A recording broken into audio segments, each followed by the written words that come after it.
Welcome to the Slop Temple. We pray this video helps. You start by securing the account and immediately requesting your export.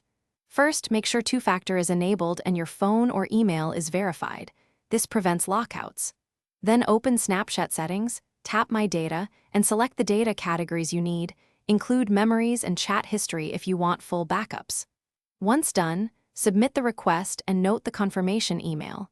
Snapchat processes the package and sends a download link when ready, so check your verified email next. When you get the download email, open the link on a secure computer or phone and act before the link expires. Click the zip download and confirm the file size and zip extension to avoid corrupted or altered packages. Once downloaded, use a trusted extractor app to unpack. Maintain the original folder structure so memories, chats, and metadata stay linked. Make sure to move extracted folders to a safe location, like an encrypted external drive or cloud folder, for organized long-term storage. Finish by importing media into your preferred photo or archive manager. Convert any unsupported formats as needed so content is immediately accessible.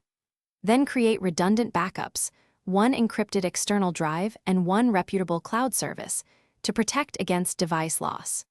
If you encounter issues, like an expired link or incomplete download, resend the My Data request, clear Snapchat app cache, and retry the download on a different network or device. If problems persist, contact Snapchat support with your request ID for assistance. Thanks for watching. Consider subscribing if we helped you.